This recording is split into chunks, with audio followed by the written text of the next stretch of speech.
लेकिन फिर वहीं से एक अलग सफर भी शुरू हुआ रोमांस का, पढ़ाई के साथ साथ। और वो गली में मारे शोर टाइप का, बगल के मोहल्ले की पड़ोस की लड़की तो सुंदर दिखती है तो लड़का नहीं कहता इमियाशे, तो वो किया। फिर प्रेम किया, प्रेम को सही परिणति भी दी, प्रोस्पेक्टिंग की, फॉलो किया और सही स्ट्रक्चर ड्रॉ कर लिया। सुनीता कुमारी आ गई मेरे जीवन में। दोस्त, मैं अपने बेटे से, बेटियों से, सबसे भी बात करता हूं, प्रेम बहुत ही प्यारा शब्द है। लोग इस शब्द के साथ पर्दा लगा ले वो जरूरी नहीं है, मर्यादा लगा ले वो बहुत जरूरी है। That is very much important, है ना? तो अच्छी जिंदगी थी, अच्छे से पढ़ा, सब कुछ अच्छा किया, कपल लाइफ भी ठीक शुरू हो गई, लेकिन जिंदगी में सब कुछ मिल नहीं रहा था। जब इंजीनियरिंग कॉलेज में था तो अपने साथ सारे लड़कों को देखता था, तो मेरे मन में बात आती थी कि कौन कहाँ जाएगा। तो घुमा फिराकर पब्लिक सेक्टर के कुछ कैंपस नजर आते थे, NALCO, Hindalco, NTPC, IOC, HPCL. उस समय तो पब्लिक सेक्टर से थे, ग्लोबलाइजेशन भी नहीं हुआ था। तो लगता था कि बहुत अच्छा है, चला तो जाऊंगा। लेकिन फिर एक अचानक सा सन्नाटा पसर जाता था मेरी जिंदगी में कि उसी कैंपस, उस 200 एकड़ के, 150 एकड़ के कैंपस में ही जिंदगी बितानी पड़ेगी। लेकिन समाज में सबसे अधिक स्थापित, स्टैब्लिश्ड वही था, तो बहुत अच्छा था। लेकिन फाइनल ईयर आते आते मुझे हकीकत की दुनिया समझ में आने लगी। फर्स्ट ईयर, सेकेंड ईयर में बहुत हवाइयां किले बनाता था, लेकिन फाइनल ईयर में समझ में आ गई कि सैलरी क्या होगी, बाहर निकलेंगे तो जिंदगी कैसे चलेगी। बहुत लोगों से अच्छी थी, लेकिन मैं वो नहीं चाहता था। मैं पढ़ने में, काम करने में, मेहनत करने से नहीं चूकता था, लेकिन मुझे वो चाहिए था जो उसके बराबर की चीजें हो, जो उससे अच्छी चीजें हो, जो बेस्ट उससे निकले। उस समय इंडियन एयरफोर्स में आया, टाटा स्टील में हुआ, लेकिन बात समझ में आ गई थी कि रुकना नहीं है। अभी मैं आ रहा था तो देख रहा था महानदी कोलफील्ड्स लिमिटेड एक कैंपस, और मेरा सबसे पहला अपॉइंटमेंट लेटर सीआईएल से आया था, कोल इंडिया लिमिटेड से। तो इससे लायक सब स्मृतियां घूमती हैं ना, memories always comes in your mind. तो लगा कि यार क्या करूं, और तभी मेरे को ब्रदर्स, कजिन्स सब सिविल सर्विसेज में क्वालिफाई कर रहे थे, क्योंकि हमारे यहाँ पर या तो पढ़ना है, बढ़िया करना है, इंजीनियर बनना है, नहीं तो सिविल सर्विसेज में जाना है, तीसरा कोई ऑप्शन नहीं। तीसरे को हमारे यहाँ निठल्ला टाइप डिक्लेयर कर दिया जाता है। तो मैं लग गया सिविल सर्विसेज में, क्वालिफाई भी किया, सेंट्रल सर्विसेज में क्वालिफाई किया, स्टेट सर्विसेज में तो टॉप कर गया, रैंक स्टेट सर्विसेज में सबसे अच्छा था, तो मैं वहीं रुक गया। और फाइनेंस सर्विस मुझे मिला जो मैं चाहता था, अर्बन एरियाज में taxation, and I became a bureaucrat. This was my story, whole story. लेकिन दोस्त, क्या मेरी जिंदगी पूरी हो गई थी? क्या कंप्लीट हो गई थी वहीं पर? नहीं। अधिकांश लोग अपनी यात्रा को वहीं खत्म मान लेते हैं, लेकिन सच ये है कि दुनिया की शुरुआत वहीं से किसी की होती है। दोस्त, हम में से अधिकांश लोग कंफ्यूज कर जाते हैं, हमको चाहिए क्या और हम किस चीज से चल रहे हैं, जिसको हिंदी में कहते हैं साधन, रिसोर्सेस, और साध्य, डेस्टिनी, मंजिल। आदमी साध्य को पाना चाहता है किसी साधन के माध्यम से। जैसे मुझे यहां से कलकत्ता जाना है, ये मेरा साध्य है, मेरी मंजिल है। तो मैं कैसे जाऊंगा? I can go with train, I can go with plane, I can go with my own vehicle. This is साधन। तो नौकरी, काम, ये सब साधन है। किस चीज के लिए? जो साध्य, जो मंजिल आप चाहते हो, खुशहाल जिंदगी, एक शानदार जिंदगी। तो खुशहाल जिंदगी में भाई पैसे चाहिए, खुशहाल जिंदगी में कुछ और चीजें चाहिए जिसकी चर्चा करूंगा। ये सब चाहिए तुमको, तो कैसे मिलेगा? तो पढ़ाई करो, नौकरी कर लो, बिजनेस कर लो, डॉक्टर बन जाओ, इंजीनियर बन जाओ। लेकिन इंजीनियर बनने के लिए इंजीनियर बने हैं, दिस इज नॉट ट्रूथ। वो साधन है।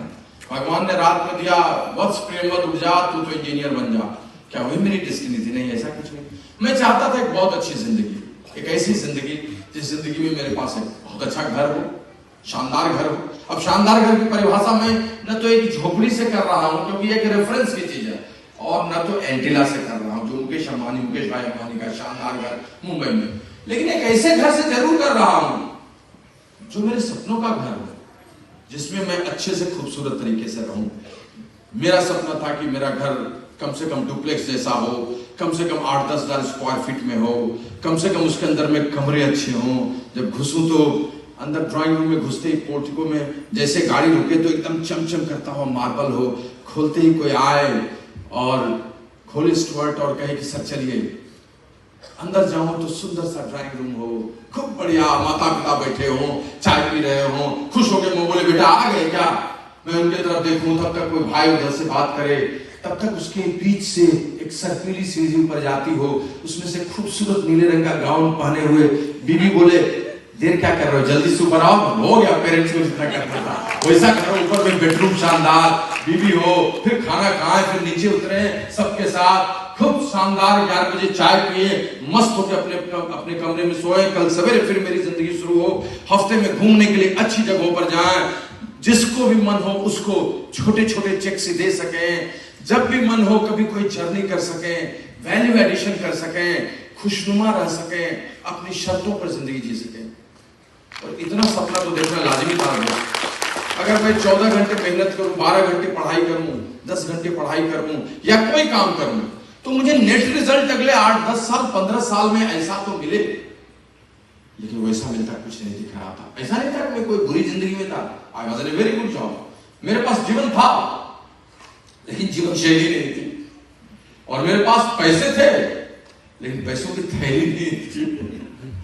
मैं था, लेकिन हम नहीं थे। बहुत सारे लोगों को मैं नहीं कह सकता था।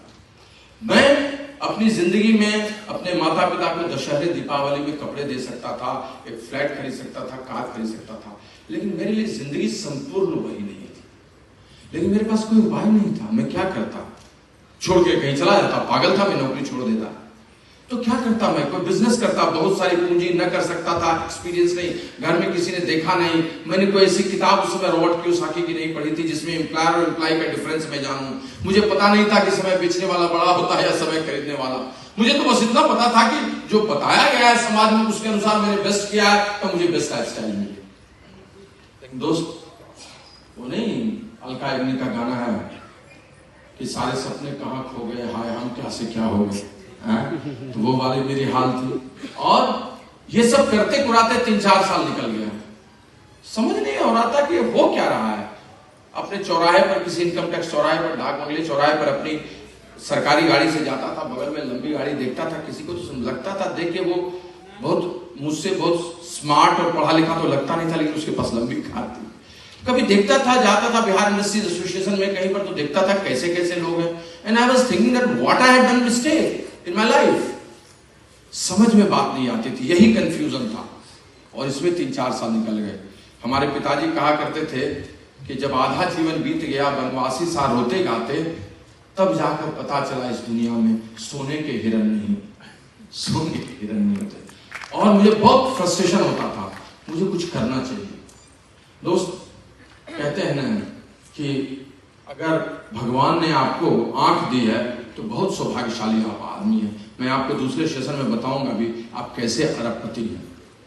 लेकिन अगर भगवान ने आपको दूरदृष्टि नहीं दी है, विजन नहीं दिया है, तो उस आंख होने का कोई मतलब नहीं है। सच्चाई नहीं है दोस्त, और ये सच बात है सबके लिए भी। बहुत लोग जो अभी यंगस्टर्स होंगे उनको लगता होगा मैं बड़ी बड़ी बातें कर रहा हूं। मैं आपको सरलीकृत सिंप्लीफाइड वर्ड बताऊंगा। दोस्त, एक बात हमेशा याद रखिए कि मनुष्य के अंदर में संभावनाएं अनंत है, इमेंस पोटेंशियल है हर आदमी के अंदर में। लेकिन आदमी गुणी बन ही नहीं पाता है, आदमी उसको बाहर निकाल ही नहीं पाता है। आप ऐसे सोचिए कि आपके घर के नीचे में अरबों रुपए के गहने, सोना, सब माइंस लगे हुए हैं, लेकिन आपको खोदने ही नहीं आता है। वो है आपके अंदर में, लेकिन आप उसको निकाल नहीं पाते हैं। आप माइनिंग एक्सपर्ट नहीं है। और यही संसार में जो लोग सीख लेता है वो बहुत आगे बढ़ जाता है। लेकिन अफसोस कि आदमी अपने पूरे संगीत का 5% भी पूरी जिंदगी में नहीं बजा पाता है। 95% म्यूजिक उसके साथ दफन हो जाते हैं। यही सच है दोस्त। और मेरे साथ तो वैसे हो रहा था, सुबह होती थी, शाम होती थी, जिंदगी यूं ही तमाम होती थी। जाते थे, सैल्यूट मिलता था, 2-4 फाइल देके, 10 फाइल देके यार सोके करते निकल जाते थे। बोलते किसी को नहीं थे कि अंदर में क्या दर्द है, तुम जो इतना मुस्कुरा रहे हो, क्या गम है जो छिपा रहे हो। लेकिन ईश्वर की कृपा हुई ऊपर वाले की, एक दिन मुझे एक शानदार अवसर को देखने का मौका मिला। उस अवसर को देखने में भी उनकी ही कृपा थी। वो नहीं चाहते तो क्या होता। हर लोग बहुत कुछ सोचता है, अच्छी बात है, गोल्स बनाना अच्छी बात है, प्लान करना अच्छी बात है, उस पर एग्जीक्यूट करना अच्छी बात है, लेकिन ये सोच लेना कि this has been done by me, ये सबसे बुरी बात है, क्योंकि आपके हाथ में कुछ है ही नहीं। वो जो है ना, वो जो चाहते हैं वो होता है। वो जिसको चाहते हैं राजा बनाना राजा बना देते हैं, जिसको चाहते हैं भिखारी बनाना भिखारी बनाते हैं। जाकी कृपा पंगु गुरी लंगे, अंधे को सब कुछ दर्शाई, बहरे सुने मूक पुनि बोले, रंग चले सिर छत्र धराई। वो चाहते हैं तो गूंगा भी बोलने लगता है, चाहते हैं तो ऊपर चढ़ जाता है लंगड़ा शिखर पे, सब कुछ हो जाता है। उनकी कृपा के बगैर कुछ नहीं होता है, उन्होंने ही रचा है सब कुछ। और अगर विश्वास नहीं है तो कल सवेरे आपसे कौन मिलेगा बता दीजिए भी। आपको तो ये भी पता नहीं है कि 2 घंटे निकलने के बाद कौन होगा। आपने कुछ लोगों को यहाँ बुलाया था, कोई आया कोई नहीं आया। आप सोचते होंगे मैंने तो बहुत अच्छी कॉन्टैक्टिंग की इसलिए वो आ गया, तो दूसरा क्यों नहीं आया? क्योंकि उनकी कृपा उस पर अभी नहीं थी। अभी जो आया उन पर कृपा है तो वो सुन सकता है। This is fact, I am telling you, this is fact. और यही सच है दोस्त, मैं अनुभव के आधार पर बोल रहा हूं, जो मेरी उम्र हुई है उस अनुभव के आधार पर बोल रहा हूं। ठीक है, सबका इलाज करना है, रोग शोक सबको देखना है इस माया नगरी में, लेकिन that almighty is always with you and you have to pray for him. तो ये सच है दोस्तों, उनकी कृपा हुई। एक ऐसे ही मीटिंग में मैं घुस गया, कहानी को छोटा कर देता हूं, समय काफी हो गया। घुस गया, बस समझिए घुस गया, जाना नहीं चाहता था, पेट में दर्द था, टिकट था पास में, रास्ता वही था जिसमें ऑडिटोरियम था। कभी पूरा लंबा, कभी कहीं स्टोरी सुनाया नहीं, छोटे छोटे टुकड़ों में ही सुने। और मैं बेमन से चला गया वहां जिसने टिकट दिया था। और दोस्त, अंदर घुसने के समय में बहुत सारे लोगों को साइकिल और मोटरसाइकिल पर देखा, तो मुझे लगा कि ये तो मेरी जगह है ही नहीं। यहाँ वो लोग हैं जिनको 10-20 हजार 25 हजार रुपये कमा रहे होंगे तो 2 लाख महीने चाहते होंगे, मैं क्यों, मैं तो उससे बेहतर हूँ। मेरे मन में लगा कि पता नहीं कहाँ आ गया। फिर सामने गया तो कुछ कारें भी नजर आई, तो मन को दिलासा सुकून हुआ। अब देखिए, किसी अपॉर्चुनिटी को सुनने जाते वक्त में आप कितने सेलेक्टिव होते हैं।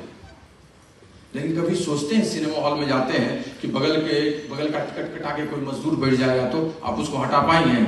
हाँ, वो भी बैठा रहता है। आप तो ये भी नहीं सोचते कि कौन होगा नहीं होगा, वो साइकिल से आया कि बाइक से आया, मेरे को तो फिल्म देखनी है, मैं फिल्म देखने जा रहा हूँ। वहां फोकस आपका फिल्म पर है, लेकिन यहाँ पहले ही मिनट से फोकस इधर उधर ये डिस्ट्रैक्शंस पे है। That is difference. आप जब भी किसी चीजों को लेने चलिएगा ना, प्रतिरोध प्रारंभ हो जाएगा पहले क्षण से। जैसे जीवन चलता है ना, तो फ्रिक्शन अगर नहीं हो ना तो चलेंगे नहीं। जिस दिन फ्रिक्शन खत्म, कहानी खत्म। जिस दिन ऑक्सीजन लेने की ताकत आपकी खत्म, सब खत्म, सारी चीजें खत्म।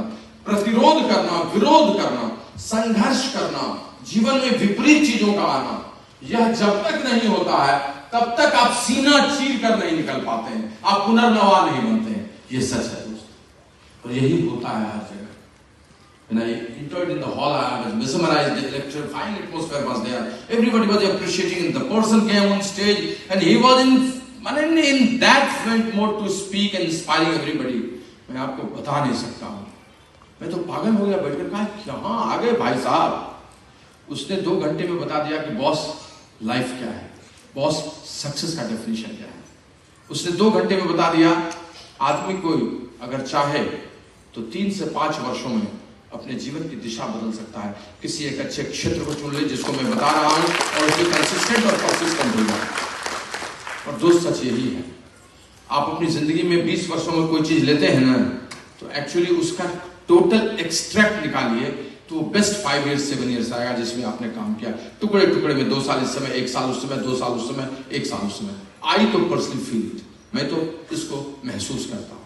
उसने ये बता दिया कि दोस्त, इस जिंदगी में, तुम्हारे जिंदगी में भी कभी पैराडाइम शिफ्ट आएगा, बस उसको पहचान के आगे बढ़ जाओ। और इतना अच्छा लगा हमको, मैं आपको क्या बताऊं।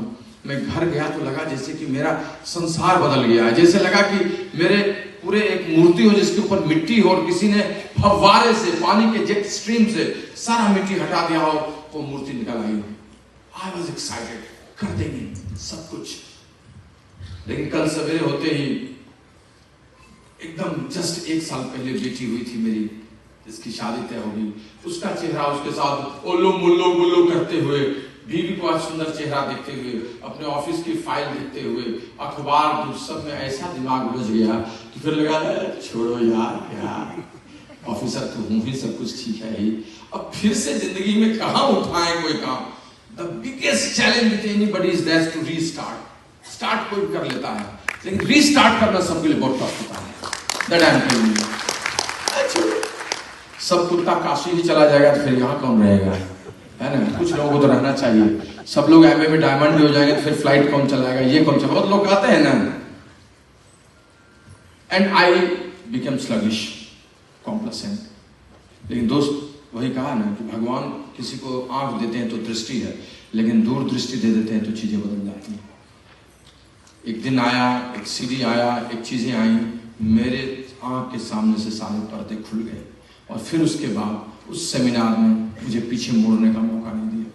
बहुत सारी चुनौतियां आई उस बीच में, लेकिन रुकना मेरे लिए मयस्सर नहीं था, क्योंकि जो सबसे महत्वपूर्ण चीज थी, मुझे मेरा लक्ष्य मिल गया था और मुझे ये पता चल गया था कि मुझे फिर से मेहनत करनी है, ठीक से मेहनत करनी है, अपनी जिंदगी को संवारना है, कुछ वैल्यू एडिशन करना है और जिंदगी को वहां ले जाना है जहां एक खुशहाल जिंदगी सही रूप में परिभाषित होती है। और फिर मैं रुका नहीं दोस्त। अगले दिन मैंने अपने अपलाइन को बुलाया, वो किट आया था, कहाँ था, का खोल के बताइए, रात भर पढ़ा उसको, का क्या करना है, लिस्ट बनानी है, लिस्ट बनाया। अगले दिन अपने घर पर 10 लोगों को बुलाया, 3 लोग आए, प्लान दिखाया, कोई नहीं साइन अप किए। फिर अगले दिन काम किया, उसमें कुछ लोगों को बताया, एक आदमी साइन अप किया, मेरे फ्रेंड की मां साइन अप की। उसके अगले महीने में 3% पर गया, उसमें होता था 6% पर गया, 9% पर गया, 12% पर गया, 15% पर गया। 5वें महीने सिल्वर ब्रेक किया, कंटिन्यूअस काम करता रहा, गोल्ड गया, प्लैटिनम गया, फाउंडर्स प्लैटिनम गया, रूबी गया, सफायर गया, एमरल्ड गया,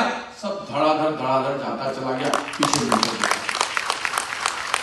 ऐसा नहीं था कि चैलेंजेस नहीं आए, चुनौतियां आई। कहानी सुनाने का वक्त नहीं है उतना, चुनौतियां आई हर लेवल पर अलग अलग। शुरुआत करने के समय में जो रिजेक्शंस होता था, उसमें प्रिंसिपल लेवल पर, सैद्धांतिक स्तर पर लोग मुझे रिजेक्ट कर देते थे। क्या प्रेम में तुम क्या करने लगे, best opportunity you have got, civil services, अब क्या ये सब करने की जरूरत है यार, तुम पैसे के पीछे भाग रहे हो, तुम तो बड़े मूल्यवान आदमी थे। इस तरह का रिजेक्शन। किसी के पास जाता था तो कोई बड़ा ही विकृति से भरा शब्द बोलता था। वो बोलता था, सुशी our products are best products. वो हमको बताता था, क्या प्रेम तुम भी पाउडर, चूड़ी, सिंदूर का बिजनेस करने लगे, कैन यू बिलीव मी? कुछ लोग तो साबुन लेते आए हो क्या? आप लोगों को उतने लोग नहीं बोलते होंगे, हमारे यहाँ लोग तीखा बांध चलाते थे, नैन से बांध कम चलाते थे, जुबान से बांध चलाते थे, नस्तर चुभो देते थे अंदर में। ओ Prem, you are selling soaps. और मेरा इंटरनल इंस्टिंक्ट बोलता था, no man, I am not selling soaps, I am selling hopes. मैं आशाओं का सौदा कर रहा हूं। We have seen those phases. But क्या है ना कि आपको निराशा मिलना स्वाभाविक चीज है, लेकिन निराशा अपने साथ रखकर अगर बैठे रह जाइएगा तो वो आपको गर्त में लेकर चला जाएगा।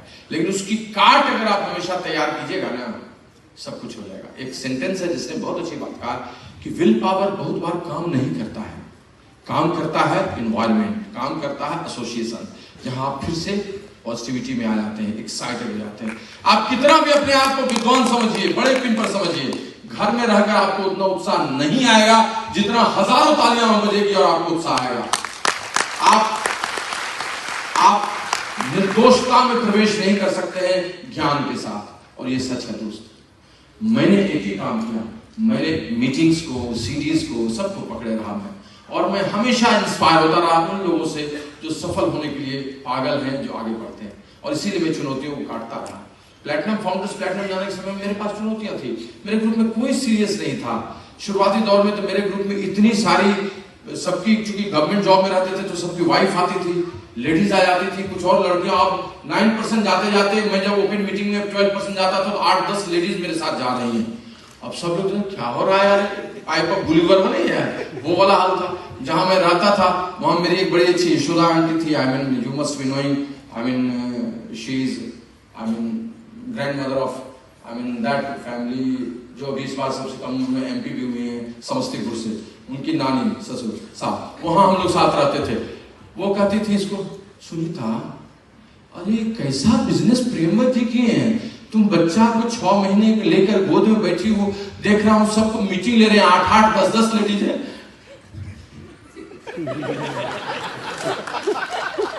अब मेरा सबसे बड़ा पेन वो था कि किसी तरह से उनके कुछ लोगों के हस्बैंड एक्साइटेड हो जाए, वो काम है, लेकिन धीरे धीरे आने लगे। 15% जाते जाते सब चीज फिल्ट्रेशन हो गया, थैंक गॉड।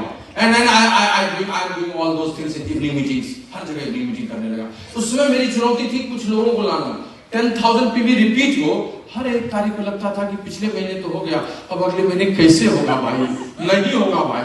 फाउंडर प्लेटिनम जाते वक्त तक हर महीना लगता था इस पिछले महीने तक तो हो गया, लेकिन तब जाकर रियलाइजेशन हुआ कि नहीं, success repeats itself, success breeds success. अगर आप ठीक से काम कर रहे हैं तो ये सफलता हमेशा आने लगेगी। फिर लेग्स की ब्रेकिंग की चीजें हुई, लेग्स ब्रेकिंग में चैलेंजेस होने लगे कि डुप्लीकेशन कैसे होगा, but again a new challenges. अब टाइम का डिस्ट्रीब्यूशन, वहां काम करने का। एमरल्ड आते आते I realise that this business is nothing but with a proper organized management in which if you grow your team will also grow, और चीजें बदलने लगी दोस्त। एमरल्ड से डायमंड का सफर मेरा जबरदस्त था, उसके आगे का भी जबरदस्त था, लेकिन वो जो आपको सुनाएंगे तो आपके रोंगटे खड़े हो जाएंगे, आपको बहुत मजा आएगा। बट उस लेवल तक ले जाने में जिस शख्सियत का सबसे बड़ा योगदान रहा, वो 3 बच्चों को, शानदार 3 बच्चों को पालती है, मेरे जैसे अरबी घोड़े को अच्छे से रखती है। एक बार क्या हुआ कि एक वाइफ ने हस्बैंड से कहा कि 15 साल शादी के हो गए, तुम अप्रिशिएट नहीं करते हो, अरे कुछ प्रशंसा करनी चाहिए, इतने अच्छे से सब कुछ रख रहे हैं। तो उसने कहा ठीक है करता हूँ। कहा बोलो। तो उसने कहा ABCDEFGHIJK। क्या मतलब हुआ? कहा सब प्रशंसा क्यों है? कहा बताओ ना। कहा A मतलब एडोरेबल, अच्छा, B मतलब ब्यूटीफुल, अच्छा, C मतलब क्यूट, एकदम बता, डी मतलब एकदम डिलाइटफुल, अच्छा, ई मतलब एलिगेंट, अच्छा, और ई के बाद एफ का मतलब फैशनेबल, अच्छा, जी मतलब गॉर्जियस, एच मतलब एकदम हम्बल हॉट। तो खुश हो गई कि तो इसके बाद आईजे के नहीं बोले, आईजे के क्या है? कहा आई एम जस्ट किडिंग।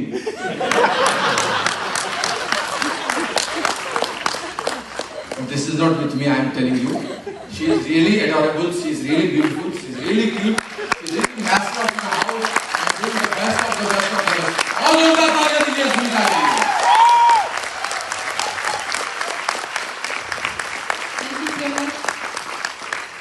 नमस्कार, बड़ा जोश आ गया आप लोगों से मिलके यहाँ पे आए, क्योंकि ठंडे हम लोग भी हो गए, ऐसी बात नहीं, काफी लोग ठंडे हो गए, आप ही लोग परेशान हैं, हम लोग भी थोड़ा है, बट अब अच्छे दिन आ रहे हैं बिजनेस के, हम लोगों ने बहुत अच्छे दिन देखे हैं, और आप होप रखिए, विश्वास रखिए कि आप ही फिर अच्छे दिन लाएंगे। मैं स्मिता प्रेमवत बहुत बार आपके शहर में आया, आई थिंक मैं जोड़ रही थी तो 7-8 बार आई हूँ आपके शहर में। शुरुआत के दिनों में आई थिंक मैं पहला एमरल्ड होके जब सेमिनार दी थी तो बारीपदा से शुरू किया था, तो उस समय मेरे को यहाँ पे आने में भी ऐसे घबराहट होती थी, वहाँ से शुरुआत किया है, और हैंड रेज करने सब यहाँ पे आए हैं। तो आपके जो यहाँ पे लीडर्स बैठे हैं, बहुत पुराना नाता और फ्रेंडशिप है उन लोगों के साथ, मैं सबको यहाँ से मैंने नमस्कार बोलती हूँ, और हमेशा भेंट होती है जब हम लोग एमवे के फंक्शन में, एमवे के ट्रिप पे रहते हैं तो, और हम लोग लाइक ए फ्रेंड्स बहुत मज़े करते हैं। तो पिछले 24 साल से हम लोग इस बिजनेस में है, प्रेमवत जी अपना स्टोरी बताए, और मैं भी बहुत सिंपल हम्बल फैमिली से हूँ, मेरे फादर भी प्रोफेसर थे, माँ हाउसवाइफ, हम भी 4 भाई बहन, पढ़े लिखे, बट वही गली में ही, एक ही गली में रहते थे। बहुत जल्दी प्रेमवत जी मिल गए मुझे, और समझिए बचपन से हम लोग हैं साथ, और पिछले 34 साल से हम लोग एज ए हस्बैंड वाइफ हैं। मेरी शादी को 34 साल हो गए, 9 साल के बाद बेटी आई थी, और शादी के 10वें साल ये बिजनेस मेरे लाइफ में आया, और तब से हम इस बिजनेस को बिल्ड कर रहे हैं। और हमेशा से प्रेमवत जी का जो एक्साइटमेंट है, जो उत्साह है, हमें उत्साहित करता है। मुझे बात समझ में आए चाहे नहीं आए, बट इनका एक्साइटमेंट मेरे को एक्साइट रखता था, और इसी क्रम में मैं इस बिजनेस को बिल्ड कर ली। बिजनेस कभी भारी नहीं लगा, और बिजनेस बिल्ड करने में कभी परेशानी नहीं हुई, क्योंकि लोग मुझे हमेशा अच्छे लगते थे, लोग आते थे वो भी अच्छा लगता था, और लोगों के यहाँ जाना भी अच्छा लगता था। उसके बाद का प्रेमवत संभालते थे, कोई हाँ बोला ना बोला, बट एक आशा रहती थी फिर नए लोगों से मिलेंगे। तो इस क्रम में हम बिजनेस को बिल्ड किए और बहुत मजा आया। और जब सक्सेस भी धीरे धीरे आने लगा लाइफ में, तो मुझे लगा कि मैं पढ़ लिख के हाउसवाइफ हूँ, बट ये बिजनेस अगर बिल्ड करूँ तो एज ए मेरा ये करियर हो सकता है। और इस तब सीरियसली इस बिजनेस को बिल्ड किए। बड़ी वाली बेटी उस समय 1 साल 1.5 साल की थी, ये बिजनेस ज्वाइन किए थे, बट उसके बाद 2 बच्चे आए लाइफ में। तो मैं ये बोलूँगी कि बिजनेस बिल्ड बच्चे जैसे जैसे बिल्ड हुए, मेरा बिजनेस भी वैसे से बिल्ड हुआ। और जो कॉमन लेडीज का प्रॉब्लम होता है, चैलेंज होता है, मैंने भी उसको फेस किया, बट हंसते हंसते किया, क्योंकि इस बिजनेस में बहुत आनंद आता था। और बच्चे भी धीरे धीरे बड़े हो गए, आज बिजनेस भी बहुत बड़े मुकाम पे है मेरा, और बच्चे भी धीरे धीरे सेटल हो रहे हैं। तो मैं यही बोलूँगी कि बहुत पुराने लोग हैं यहाँ पे, बिजनेस को बिल्ड किया है, बड़े पिंस भी मिले हैं आप। तो आज थोड़ा सा क्वेश्चन हो रहा है कि हम कैसे बिजनेस को, थोड़ा कोरोना के बाद तो थोड़ा टफ हुआ है बिजनेस मॉडल में भी और आप लोगों के सोचने में भी, बट ऐसा नहीं है। हम फिर पुराने दिन की तरह ही अगर बिजनेस बिल्ड करेंगे तो फिर हो जाएंगे। मैं एक एग्जाम्पल आपको देती हूँ। आज पढ़ाई का सिलेबस कितना चेंज होता है। अभी तो हम लोग पढ़ाई छूट गई है, बच्चे भी धीरे धीरे निकल रहे हैं, तो आइडिया भी नहीं रहेगा कितने सिलेबस में चेंजेज आए, पढ़ाई के मॉडल में कितना चेंज है। कोई पढ़ाई करना बंद किया है, कितना एक्साइटमेंट, कितना ये रहता है कि बच्चे अच्छे स्कूल में चले जाए, अच्छे सिलेबस को पढ़े। तो फिर इस बिजनेस को भी वैसे जोड़िए ना। आज पहले हमको याद है कि मेरे पिताजी, हम लोग तो उस फेज को भी देखे हैं, जो पुराने फेज को भी देखा है हम लोगों ने और नए फेज को भी देखा। हम लोग के टाइम में 4 बजे उठ के पढ़ाई करना अच्छा माना जाता था, और मेरे पिताजी हमेशा बोलते थे ब्रह्म मुहूर्त में अगर कोई पढ़ता है तो उसको याद होता है, और ये अच्छा टाइम है, शांति से लोग पढ़ता है। और आज के बच्चे रात भर जग के 4 बजे सोना पसंद करते हैं, बट पढ़ तो वो भी रहे, पढ़ हम भी रहे थे। तो इसी तरह थोड़ा मॉडल में चेंज आया है, बट एंड रिजल्ट वही है कि हमें इस बिजनेस में अपना स्किल, अपना टाइम देना है और अच्छे मुकाम, अच्छे दिन को लाना है। क्योंकि जो भी पुराने लोग हैं, बहुत अच्छा दिन, मैं तो ये बोलती हूँ, हम प्रेमत जब बैठते हैं आपस में तो बोलते हैं कि बहुत अच्छे दिन दिखाए हैं एमए ने। चाह के भी इतनी जगह हम लोग नहीं घूमते, इतने रॉयल ढंग से, इतने ब्यूटीफुल होटल्स में, इतने अच्छे अच्छे कंट्रीज में हम लोग घूमे, साथ में लाइक माइंडेड पीपल के साथ तब मजा किए हैं, इतने बड़े बड़े जहाज पे चढ़ के गए हैं, बिजनेस क्लास में ट्रिप किया है। तो ये सब एमए का दिन है, तो हम क्यों भूल जाएंगे। फिर ये अच्छे दिन आएंगे अगर हम इसको अच्छे से बिल्ड करेंगे। थोड़ा सा मॉडल चेंज हुआ है, और आज देखिए कोरोना के बाद हम लोग हेल्थ को लेके थोड़ा तो सीरियस हो ही गया है, डर भी गए हैं, और मैंने याद करके लगता है कि हेल्थ सबसे, अब ये सेंस में आ गया है कि हेल्थ बहुत इंपॉर्टेंट है। और अगर हम हेल्दी रहेंगे, हेल्थ पर ध्यान देंगे, तो नेक्स्ट जनरेशन है जो कि आजकल हेल्थ पे बिल्कुल ध्यान नहीं देता, उनका फूड हैबिट, सोने की आदत बहुत खराब है। मैं तो बहुत परेशान हूँ। अगर मेरे लाइफ में लगता है कुछ अगर छूटा है तो बच्चों को हम, खास करके बेटा जो छोटा वाला है, उसको क्यों कहाँ पे गैप किए, जो इसकी रूटीन को हम नहीं ठीक कर पाए। न्यूट्राइट भी जब तक देते नहीं, खाता नहीं है, रात में जगना ही है। मैं सो जाती हूँ, मुझे लगता है वो पढ़ने के लिए जगह, बट आई थिंक क्या करता है, मोबाइल भी उसके साथ रहता है, लैपटॉप भी रहता है उसके साथ। कहने का मतलब कि उसके रूटीन को हम नहीं ठीक कर पाए। तो आज अगर हम थोड़ा सा हेल्थ को लेके अवेयर हो जाए तो नेक्स्ट जनरेशन को भी हम कंट्रोल कर सकते हैं। उनका थोड़ा सा ये रूटीन ठीक करके, कुछ उल्टा नहीं हुआ। आप याद कीजिए, हम लोग को पहले भी जब हम लोग बच्चे थे, जल्दी खा लो, जल्दी सो, जल्दी उठो, ये सब बोला जाता था कि नहीं बोला जाता। तो आज भी अगर एंगे यही बोल रहा है तो क्या गलत बोल रहा है। हम लोग भूल गए कि ये करना है हम लोगों को। हम बड़े भी बच्चों के साथ जगते हैं देर रात तक, ये कोई अच्छी बात नहीं है। उल्टा करेंगे तो सब उल्टा ही होगा हेल्थ के साथ। तो इसको पॉजिटिव वे में ले। न्यूट्राइट पहले भी था, आज भी है, और कोई नहीं बोलता कि और प्रोडक्ट्स के साथ हम नहीं बिजनेस बिल्ड कर सकते। मैं यहाँ से बोल रही हूँ कि सारे प्रोडक्ट्स आपके साथ अवेलेबल है। जैसे पहले हम बिजनेस करते थे, अगर उत्साह के साथ हम नए लोगों के पास जाएंगे, उनको जोड़ेंगे, उनको कुछ बहुत पता नहीं है इस बिजनेस के बारे में। हम पुराने लोग ही उत्साह को खत्म कर दिए हैं, इसीलिए हम नए लोगों को उत्साह के साथ ला नहीं पा रहे। अगर हम उत्साहित हो जाएंगे, एक्साइटेड हो जाएंगे, फिर नए लोगों को ले आएंगे। उनको कुछ कहाँ पता है इस बिजनेस के बारे में, हमें सारा फेस पता है इस बिजनेस के बारे में। तो फिर से हम बिजनेस को अच्छा कर सकते हैं। और यहाँ इतनी बड़ी टीम है, बहुत बहुत प्यार है मिता दी का हम लोगों के साथ, मेरा भी उनके साथ बहुत रेस्पेक्ट है। बच्चों ने बुलाया, लाल गीते 1-2 महीना पहले हम लोग किसी कारण से नहीं आ पाए। मुझे स्पेशली बहुत बुरा लग रहा था, क्योंकि प्रेमा जी का थोड़ा टाइम टाइट रहता है, और मैं रोज बोलती थी प्रियमती अच्छा नहीं लगता, बच्चे बुलाए हम लोग नहीं जा पाए, थोड़ा हमको बोले तुमको तो घूमने का दिखता है। अदरवाइज मेरे लिए भी अभी की डेट में घर छोड़ के आना थोड़ा टफ है, क्योंकि तीनों बच्चे साथ में, उनका रूटीन, इनके मदर फादर रहते। एनीवे, पर फिर भी मेरे को सबसे ज्यादा आनंद अगर निकल के इस टाइप के ट्रिप में ही बहुत मजा आता है, और हम बहुत उत्साह और विश्वास लेके जाते हैं। इस टाइप के ऑडिटोरियम में ऐसे बैठ के बात करना, एकदम लगता है कि सब मेरी बातों को समझ रहे हैं और आपका भाव हम समझ रहे हैं, आपके मन में क्या चल रहा है हम समझ रहे हैं। ये यहीं से हो सकता है और इसी बिजनेस में हो सकता है। कितना नाचे कूदे, कितना उछल कूद मचाया, कितना अच्छा जिंदगी जिया, उसको नहीं भूलना चाहिए। तो इसको हम फिर से ला सकते हैं और प्रेमा देवी बात करेंगे, आपको बताएंगे। फिर वही पेस मीटिंग, वही लेडीज मीटिंग, वही टीवी क्लब, हम क्यों नहीं शुरू कर सकते? हम लोगों ने तो शुरू किया है वहाँ पे, फिर से ओपन मीटिंग शुरू हुआ है। मेरा घर बड़ा सा हॉल है, हम खाने पीने के बहाने ही लेडीज को जुटाते हैं वहाँ पे, खूब मीटिंग्स, उसी में गप हंसी मजाक भी होता है और कुछ बिजनेस की भी बातें होती है। हर को बोलते हैं कि आप एक दो नए को लेके आना, थोड़ा टॉपिक चेंज करके उस समय मीटिंग करते हैं हम लोग। जब पुराने लोग रहते हैं तो थोड़ा बिंदास होकर मीटिंग करते हैं, बट अपने उत्साह को मनाने के लिए इस टाइप का काम हम लोग करते रहते हैं वहाँ पे।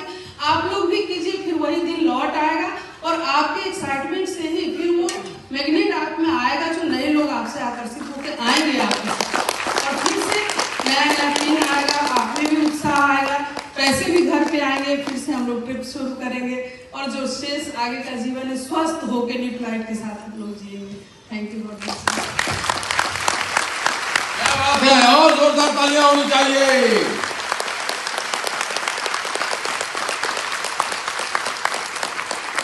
Full bless lady, I tell you. Sunita अपने प्रभामंडल से ज्ञान को आशीर्वाद की बदौलत ले आती है, और ये जो चीज है ये बहुत कम जगहों पर उपलब्ध होता है। एक और ताली होनी चाहिए इसके लिए। दोस्त, एमरेल्ड से डायमंड जाना मेरे लिए चुनौती हो रहा था, एक अलग किस्म का संघर्ष था। मैं काम करना सीख गया था, लेकिन ज्यादा काम करना कैसे हो सकता है? मैं नौकरी में था और पार्ट टाइम में मैं एमरेल्ड गया था। अब एमरेल्ड से डायमंड कैसे जाया जा सकता था? कुछ लोग कहते थे नौकरी छोड़ दूं, कुछ लोग कहते थे कैसे करूं, लेकिन किसी ने कोई सही सलाह नहीं दी थी। मेरे मन में एक ही बात आई कि अगर मुकेश अंबानी, अडानी, रतन टाटा कई काम को एक साथ देख सकते हैं तो इसका मतलब सही तरीके से पार्ट टाइम में भी डायमंड जाया जा सकता है। लेकिन उस 24 घंटे का निर्माण कैसे है? और मैंने अपने उस 24 घंटे को एक दिन को 4 दिन में बांटा। एक दिन परिवार को दिया, एक दिन अपने नींद को सबको दिया, एक दिन नौकरी को दिया और एक दिन एमबी को दिया। एक दिन का मतलब वो 4 से 5 घंटा मैंने 4 भागों में बांट दिया, और उस 4 भाग को 6 गुने 4 24 घंटे, उस 24 घंटे पर मैंने काम करने की शुरुआत कर दी। पहली चीज। दूसरी चीज, 5वीं 6वीं लेग पर काम करने का तरीका और पहली दूसरी तीसरी को भी साथ ले चलने का तरीका, ये एक द्वंद था, लेकिन उस द्वंद को भी ठीक किया मैंने।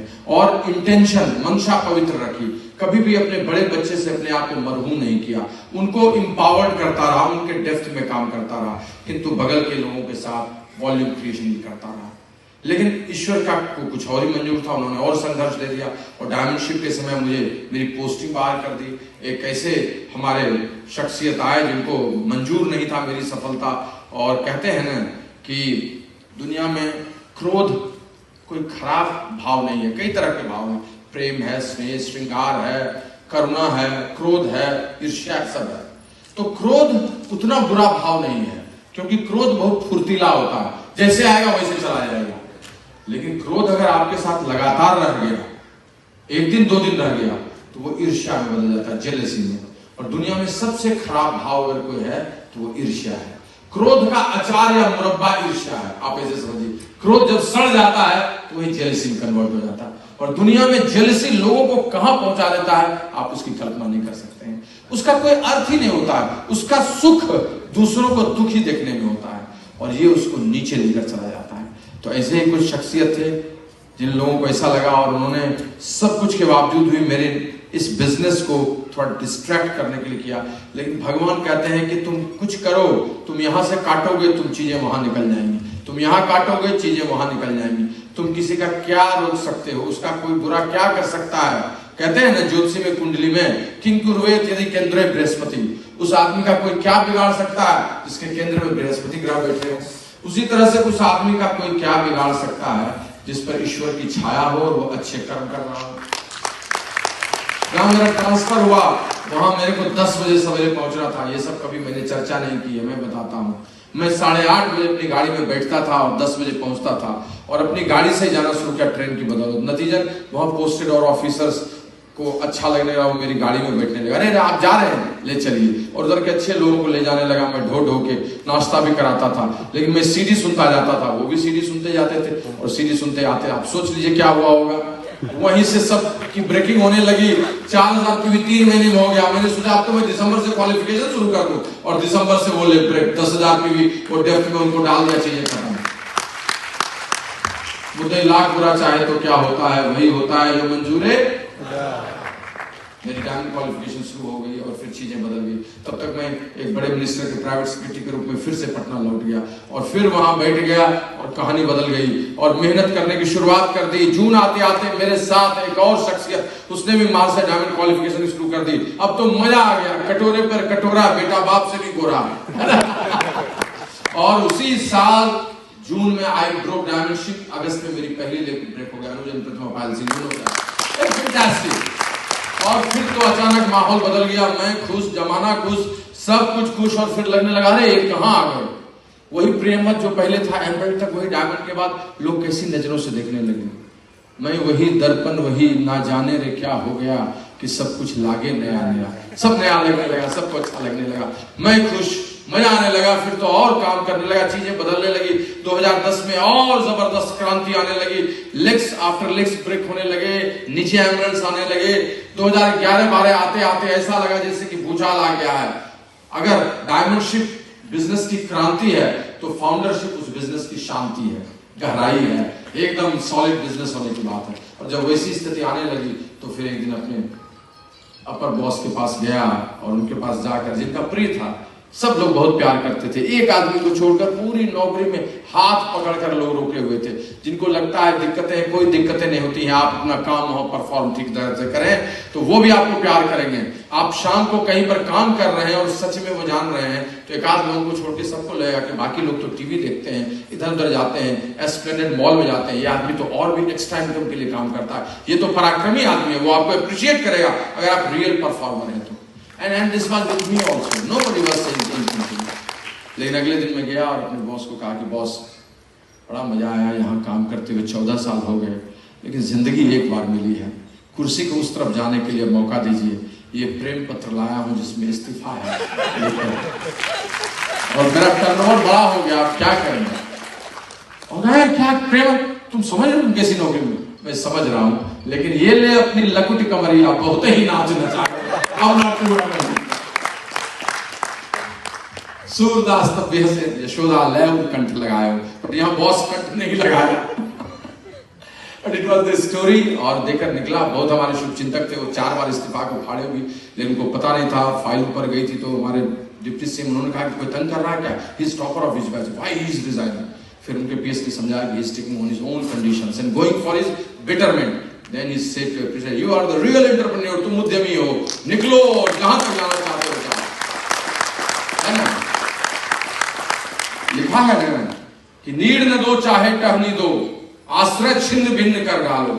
एक पक्षी की पुकार है, उस पक्षी को जिसको सोने के पिंजड़े में बंद कर दिया गया, सब चीज बढ़िया बढ़िया खाना दिया गया और कहा गया कि इसी में रहो, तुमको दुनिया की सब चीज देंगे लेकिन पिंजड़े में रहोगे, पेड़ पे नहीं जाओगे, घूमोगे नहीं। तो उसी कविता में लिखा गया कि नीड न दो चाहे टहनी दो, तुम मुझसे घोंसला भी छीन लो, उससे टहनी भी छीन लो, आश्रय छिन्न भिन्न कर डालो, मेरा शेल्टर भी जहां उसको भी तोड़ दो, लेकिन पंख दिए हैं तो आकुल उड़ान में विघ्न न डालो। Let me fly where I want to गो।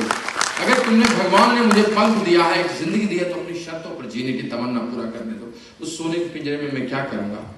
और दोस्त, आपसे चर्चा करूंगा, इस संसार में सबसे खुशहाल व्यक्ति वही है, पहला जो स्वस्थ है, हेल्दी है। सबसे पहली बात, सब कुछ है, स्वास्थ्य नहीं है तो क्या कीजिएगा? का वर्षा जब कृषि सुखाने। आप अपने पलंग पे सोए हुए हैं और 56 भोग लगा हुआ है, मूवी हिट लगी हुई है प्रभास की, कल की 2898, लेकिन कुछ भी आपके लिए नहीं है। एएलएस में गए हुए हैं लेकिन बीच पे दौड़ भी नहीं सकते हैं, क्या मतलब उसका? तो सबसे पहली चीज है काया, जिसको निरोग रखने की जरूरत है। दूसरी चीज है समृद्धि, निरोग है, स्वस्थ है, लेकिन थोड़ा वेल्दी भी होना चाहिए। भगवान ने जो माया जाल में चीजें बनाई है वो प्राप्त भी करना चाहेंगे। क्यों 30,000 में रहेंगे, 3 लाख में जाएंगे ताकि उस गाड़ी का भी आनंद ले सके, उस खाना का भी आनंद ले सके, माँ बाप को भी ठीक से देख सके। तो समृद्ध होना चाहिए। तो first thing is that is स्वास्थ्य, the second thing that is समृद्धि, और तीसरी चीज जो सबसे प्यारी चीज है दैट इज स्वतंत्रता। अपनी शर्तों पर जीने की बात, जब काम करना चाहे काम करें, जब घूमना चाहे घूमें, जब जाना कहीं चाहे जाए, जब किसी को कुछ करना चाहे दें, उसको कहते हैं अपनी शर्तों पर जिंदगी जीने का मतलब ये नहीं है कि अजगर की तरह घर में सोए हुए हैं, कुछ नहीं करना है। अपनी शर्तों पर जी रहे भाई, अजगर करें चाकरी, पंछी करें काम, दास मलुका कह गए सबके दाता राम, हो ही जाएगा सब कुछ। That is not the true meaning of freedom. या आजादी का मतलब ये नहीं है कि अय्याशी कर रहे हैं, सब घर द्वार छोड़ के एकदम निकल गए हैं, दैट इज नॉट फ्रीडम। स्वतंत्रता का मतलब है ये जो पैसे हैं और ये जो समय है ना, उसका सही उपयोग अपने लिए, अपने परिवार के लिए, समाज के लिए और देश के लिए। That is the true meaning of freedom. तो दोस्त, वो मुझे उस दिन मिला क्योंकि कुछ भी था, कोड ऑफ कंडक्ट था, I was out of that. और उसके बाद मैंने शानदार काम करने की शुरुआत की, बहुत मस्ती की, सब कुछ बहुत अच्छा था, एवरीथिंग वाज ग्रेट। वहां से कहानी आगे बढ़ते चले गए। आई डाइवर्सिफाइड माई सेल्फ ऑल्सो। मैं 8 घंटे नौकरी करता था तो मुझे लगा मैं कहीं आलसी नहीं हो जाऊं, क्योंकि मैं पार्ट टाइम यहां तक कर ही रहा था। I opened an office also. I used to say to Sunita कि मैं 10:30 में मैं अपना ब्रीफ केस लेके निकलूंगा और 5 बजे आऊंगा, ताकि मेरे को आदत रहे एक्स्ट्रा माइल चलने का। And I did that also.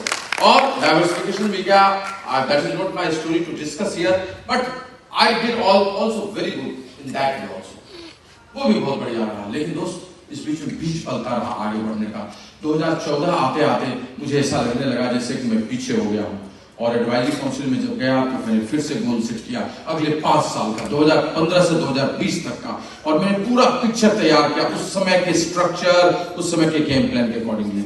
और फिर अपने पूरी टीम के साथ एक स्पॉटलाइट प्रोग्राम में घुसा and I started building this business like anything, humongous way.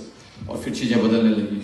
Founder diamond से EDC और फाउंडर EDC का जो कार्यक्रम था वो एक ऐसा कार्यक्रम था जिसमें लेयर्स ऑफ लीडरशिप निकालने की बात थी, क्योंकि लीडर्स से कुछ नहीं होने वाला था। It was program of layers of leadership, LOL जिसको कहते हैं।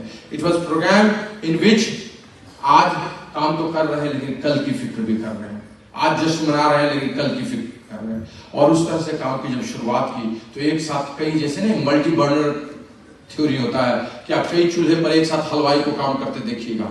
एक चूल्हे पर वो चावल बना रहा है, एक पे दाल बना रहा है, एक पे सब्जी बना रहा है, एक पे चटनी बना रहा है, एक पे मिठाई बना रहा है, लेकिन सब एक साथ हो रहा है। जिस समय वहां पर उसमें है उस समय वो कर लिया, फिर आकर उसने इसको देख लिया, इसको ठीक कर लिया, फिर वहां देख लिया। महाभोज जब होता है तो उसमें ऐसे ही मल्टी बर्नर थ्योरी काम चलती है। इन द सेम फैशन जब आप बड़े पिन पर जाएंगे तो you have to go in that theory. आपको पहली लेग, दूसरी लेग में टीम मीटिंग करनी होगी, तीसरी चौथी लेग के लीडर्स के साथ नाइट आउट करना होगा, 5वीं 6वीं में आपको साथ में रखकर होम मीटिंग करनी होगी, 7वीं 8वीं में प्लान शो करना होगा, रिजेक्शन सुनना होगा, लौट के फिर पहली पर आना होगा, फिर चौथी पर जाना होगा, फिर 6वीं पर जाना होगा। और इस तरह से काम करने की प्रक्रिया लेयर्स ऑफ लीडरशिप निकालती है। And then I started doing that in that way and it is human. मेरा बिजनेस बिहार से निकलकर झारखंड जा चुका था, लखनऊ जा चुका था, दिल्ली जा चुका था, मुंबई में एमरेट्स फाउंडर्स प्लैटिनम थे, and it was now in that way and I had to travel. लेकिन ये सब हुआ और फिर एक दिन फाउंडर EDC भी हम हो गए। फाउंडर EDC से डबल डायमंड की यात्रा was not planned by me, it was only planned in 2015, जिसमें हमने प्लान किया था 2020 में हम किस पिन पे रहेंगे, लेकिन उसका केवल कंसिक्वेंसेस 2017-18 था। एक्चुअल चीज आना था 2020 में, लेकिन 2018 में गेम प्लान चेंज हो गया, स्ट्रक्चर का तरीका चेंज हो गया, गार प्रोग्राम बदल गया, and it was not that. 2017-18 में I broke my first leg, I broke my second leg was already broken in 16-17 as a diamond, I broke my third leg as a diamond, I broke my fourth leg emerald, it was emerald, I broke my fifth leg as emerald, sixth was founders platinum, seventh was founders platinum, and 8th became also founders platinum. That's why I became double diamond, and it was tremendous. दोस्त, कहानी आगे बढ़ती चली जा रही है और अभी आगे है। My 9th leg is platinum, 10th is silver, and I am working ahead. लेकिन ये सब कहानियां तो स्ट्रक्चर की है, वॉल्यूम की है, नंबर्स की हैं, या पिन अचीवमेंट्स की हैं। मुख्य कहानी ये नहीं है। मुख्य कहानी है पिछले 20 वर्षों में, 18 वर्षों में मैंने उपलब्धि क्या ली। नौकरी कर रहा था तो उसके कारण इसमें आया, तो इससे क्या उपलब्धि मिली, वहां क्या उपलब्धि मिली, कोई तुलना ही नहीं है दोस्त।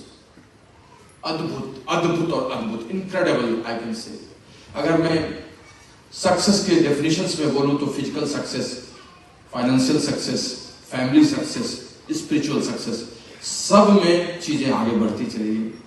आज के डेट में अगर उपलब्धि की बात करूं तो कितना रिकॉग्निशन मिल रहा है, सुनीता बोल रही है। आप जरा सोचिए ना कि एक शख्सियत, किसी देश का कोई बहुत बड़ा नंबर 1 बॉलीवुड या पॉलिटिक्स का आदमी ना हो और फिर भी उसको वैसी उपलब्धि मिले जहां पर प्यार, स्नेह, नैतिकता, भावना के साथ आपको प्यार मिले, तो ये कभी मिल सकता था कहीं पर? नतमस्तक हूं ऐसे ऐसे ऐसे उपलब्धि पर। हमेशा मैं झुका हुआ हूं विनम्रता के साथ। इतना प्यार हजारों लोगों से मिलता है, लाखों लोगों ने, हर जगह पर। कौन सा शहर नहीं जहां गया नहीं, और कौन से लोग नहीं जिससे मिला नहीं। आज भी, कल एयरपोर्ट पे था, I was coming out and so many people were there with garlands and with smiles I can say. किसको ऐसा नसीब मिलता है? बगल का कोई आदमी देख रहा होगा, सोच रहा होगा कोई कैबिनेट मिनिस्टर आ रहा है, उसको भी एक बार मिलता है, बार बार नहीं मिलता, वो अपनी गाड़ी में चला जाता है। Whenever you go, you will find this recognition. अभी सवेरे लिंगराज मंदिर गया तो मैं तो चुपचाप सा चला जाता हूँ, चुपचाप चला गया पूजा करने के लिए। पंडित को देखकर महादेव की पूजा में लिंगाष्टकम पढ़ना चाहता था वहाँ जाकर, लेकिन मोबाइल बाहर में रह जाता। और वहाँ 2 अच्छे पदाधिकारी मिल गए जिन्होंने चरण स्पर्श किया और मुझको ले जाकर पूजा करी। बताइए who will have this type of recognition without anything all this thing? It's okay that I did a lot of things in my other life also. It's okay that I belong to a very good family. It's okay that I have seen all those things in other world also. But it is not enough to every time speak कि यहाँ पर जितनी सारी चीजें मिल रही हैं वो सिर्फ आपके और आपके बदौलत है और किसी की बदौलत नहीं। पैसे, एक लिमिट तक पैसे की बात होती है तो उस तरह के पैसे इतना देख चुका हूँ इस बिजनेस में। 24 वर्षों का सफर है कि हम लोग यही सोचते हैं कि भगवान की कितनी कृपा है कि हम लोगों ने इस बिजनेस को चुना। मंथली सैलरी की तरह एक बड़ा कमीशन चेक्स आता हो, बिजनेस के पैसे आते हो, ये कम जगह होते हैं। I have lot of retail stores, I have real estate business, I have also another world. लेकिन वहां पर इन्वेस्टमेंट पहले होता है, रिटेल रिटर्न्स बहुत बाद में मिलते हैं। क्या होने वाला आगे में वो प्रेडिक्टेबल नहीं है। लेकिन यहाँ पर अगर आपने ठीक से बुनियाद मजबूत रखी है और कंसिस्टेंट और परसिस्टेंट है तो चीजें आपके साथ आएंगी। खूबसूरत सा घर जो आपको बोलते थे, शायद उससे भी बेहतर हमारे घर में 14 कमरे हैं, 15 कमरे हैं, बड़ा सा हॉल है, कम से कम 13 बाथरूम्स हैं, 14 बाथरूम्स हैं, बड़ा हॉल है जिस हॉल में 100 लोग आ सकते हैं, बड़ा सा टर्फ है जहां पर जिम बड़ा सा है, सब कुछ जो कह सकते हैं। 3 अच्छे नस्ल के डॉग्स कुत्ते रखते हैं जो केतु को संभालते हैं, केतु ग्रह को, ऐसे नहीं उनको प्यार भी करते हैं। एक अलास्का है, एक बर्फी है और एक लैला है। 3 है, आप सोच लीजिए 3 तरह के नाम है ना, एक क्राइस्ट नाम, एक हिंदू नाम, एक पाकिस्तानी नाम। कितना अच्छा है। मेरी दूसरी वाली बेटी है वो इन चीजों को लेके चलती है ना। सो कम से कम 6 स्टाफ है जो घर में रहते हैं, उसके अलावा बाहर से आते हैं। हमारे 3 बच्चे तो हम 5, पिता माता 7, और उसके अलावा हजारों लोगों का डिस्ट्रीब्यूटर का परिवार। हम रोज अपने डाइनिंग टेबल पर कम से कम 10 लोगों के साथ खाते हैं। किसको ये नसीब है? संयुक्त परिवार खत्म हो चुका है, लेकिन हमारा महासंयुक्त परिवार है जो हमेशा चलता रहता है। आप देख सकते हैं देश की यात्रा तो इतनी की है कि भूल जाते हैं कि कहाँ अब कौन कौन बचा है, उसकी लिस्ट बना रहे हैं जहां जहां जाना है। जिसका भी नाम लीजिए, जिस महादेश का, जिस तरफ से भी। मेरे को ग्लोब देखना बहुत अच्छा लगता है जब भी फ्लाइट में बैठता हूँ और ग्लोब में वही खोजता हूँ कौन सा ऐसा देश और शहर ने 50 से ज्यादा देशों की यात्रा की, कितना आनंद किया, कितने लोगों के साथ, सब स्वास्थ्य आप देख रहे हैं। With God's blessing everything is good. I mean पहले का जो कोट पहनता था अभी फिर से 4-5 कोट सिलाया, पहले वाला भी ठीक था लेकिन ये थोड़ा ज्यादा अच्छा है ना। और वो इसलिए है क्योंकि मेरा कमर अब 31.5 हो गया है ना। वो 34 था, उससे 32 हुआ, 31 हो गया। मैं अब 82.5 kg हूँ, जो मेरा आइडियल 80-81 होना चाहिए उसके पास हूँ। स्वस्थ हूँ, आप देख ही रहे हैं। और शाकाहारी भी हूँ, कभी कभी मांसाहारी भी हो जाता हूँ, वैसे सर्वहारी हूँ, ठीक है। And everything is great. प्यार मोहब्बत देखी रहे, पत्नी के साथ अभी भी चमक रहा हूँ, तेरे चेहरे से नजर नहीं हटती नजारे हम क्या देखते हैं।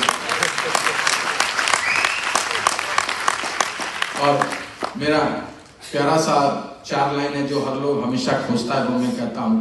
हर जगह मस्ती मजा सब करता हूँ, चाहे वो क्रूज हो चाहे कहीं भी हो, डांस कर रहा हूँ कभी यहाँ कभी वहाँ, किसी फिरंगी के साथ भी कर लेता हूँ, उसके साथ भी। तो लोग पूछते हैं सर ऐसा क्यों करते हैं, तो मैं कहता हूँ मंदिर में जाप करता हूँ, मस्जिद में आलाप करता हूँ, कहीं खुदा न बन जाऊं उससे थोड़ा पाप भी कर लेता हूँ।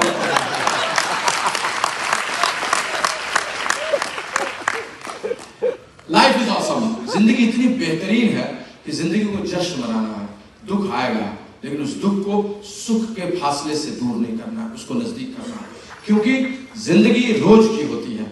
आज की जो जिंदगी है वो कल नहीं आएगी। अगर आज आप मुस्कुराना कम किए तो मुस्कुराहट के बैंक से आप क्रेडिट नहीं कर पाए बहुत कुछ। जिंदगी इतनी खूबसूरत है कि मुस्कुराने में क्या दिक्कत है, सुख और दुख दोनों चलता ही रहता है, एक कोई रुकेगा और एक कोई आएगा, ऐसा कुछ नहीं है दोस्त। सबकी जिंदगी में, सबकी जिंदगी में।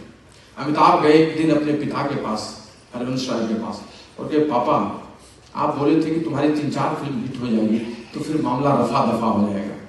तो मेरी दीवार हिट हो गई, सुहाग हिट हो गई, अमर अकबर एंथोनी हिट हो गई, जंजीर हिट हो गई, मिस्टर नटवरलाल हिट हो गई, लावारिस भी हिट हो गई, फिर भी संघर्ष खत्म होने का नाम ही नहीं लेता है। तो उन्होंने कहा बेटा जिंदगी का दूसरा नाम ही संघर्ष है। दुख की रजनी के बीच निकसता सुख का नया प्रभात। जब रात बहुत घनघोर अंधेरी होगी ना, समझिए उजाला आने वाला है। आप एक ही चीज समझिए कि सुख और दुख दोनों जीवन में चलते हैं। किसी भी व्यक्ति के जीवन में बचपन से लेकर अंत तक हमेशा एक ग्रह नहीं रहा है, क्योंकि हर ग्रह की मैक्सिमम आयु होती है। 20 वर्ष चल सकता है, 17 वर्ष चल सकता है, 7 साल चल सकता है, शनि की 7.5 ही चल सकती है, बुध अपना 7 साल दिखा सकता है, केतु की 6 साल की 7 साल की दशा हो सकती है, राहु की दशा होगी, बृहस्पति की, सबकी दशा चलेगी। उस बीच में सुख भी आएगा और दुख भी आएगा। लेकिन एक पराक्रमी आदमी, एक सफल आदमी दुख के समय को भी सुख जैसा ही देखता है, क्योंकि धीरज धर्म मित्र अरुणारी आपतकाल परीक्षा जानी। धैर्य की परीक्षा, धर्म की परीक्षा, स्त्री की परीक्षा, इन सबों की परीक्षा विपत्ति में होती है। अब किताब में लिखा हुआ है कि जब विपत्ति आए तो पराक्रमी बनना चाहिए, स्ट्रगल, तो फिर किताब बेकार का है। किताब में कोई पढ़ने के लिए नहीं है ना, कि संघर्ष का समय आएगा, उसको भोगने का भी है, और वो संघर्ष सबको भोगना पड़ता है। ईश्वर को भी भोगना पड़ता है, चक्रवर्ती राजा हरिश्चंद्र को भी भोगना पड़ा। हम और आप क्या हैं? तो सुख आएगा दुख आएगा, दोनों को एक भाव से लेना। दूसरी चीज, जीवन में कभी भी एक चीज, एक गलती कभी भी नहीं करनी है, स्पेशली इस बिजनेस में आया तो। और ये कह के मैं बात को खत्म करूंगा, और वो है आपकी जिंदगी में हमेशा एक ऐसा क्षण आएगा जिस क्षण में आपको लगेगा कि यार बहुत हो गया, या आपको लगेगा यार गिव अप करते हैं। गिव अप का मतलब रिजिग्नेशन नहीं होता है, गिव अप का मतलब कम काम करना होता है, गिव अप का मतलब गोल्स को चेंज करना बंद करना होता है। गिव अप करने का मतलब होता है अपने करंट पिन को नहीं समझना। गिव अप करने का मतलब अपने सेल्फ इमेज को पुअर करना होता है। गिव अप करने का मतलब होता है कम्युनिकेशन को मिनिमाइज करने का होता है। ये सब गिव अप का ही मतलब है। एक बार नितिन गडकरी को एक प्रेस कॉन्फ्रेंस में बोला था, I like Nitin Gadkari, you must be like, है ना। इंफ्रा में उन्होंने गजब का बदलाव किया है, और प्रेम और प्रगति के पथ पर वो भी चलते हैं। आप लोग तो, उड़ीसा के लोग तो प्रेम और प्रगति के पथ पे अगर चलना चाहते हैं और आपको कोई प्रेम और स्नेह दे तो आप तो उनके लिए दीवाने हो जाते हैं। लेकिन अगर आपके स्वाभिमान और आपके अस्मिता पर कोई बात करे तो आप उसको परिवर्तित नहीं कर सकते।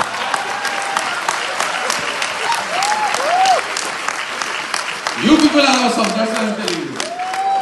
तो मैंने ऐसे ही चर्चा की, है ना, I am a political person. So Nitin Gadkari से एक बार लोगों ने पूछा कि आप 3-4 बार चुनाव हार गए, वो 70s का समय था, 80s का, आप क्यों नहीं पार्टी बदल लेते हैं, जो पार्टी जीत रही है उसी में क्यों नहीं चले जाते हैं?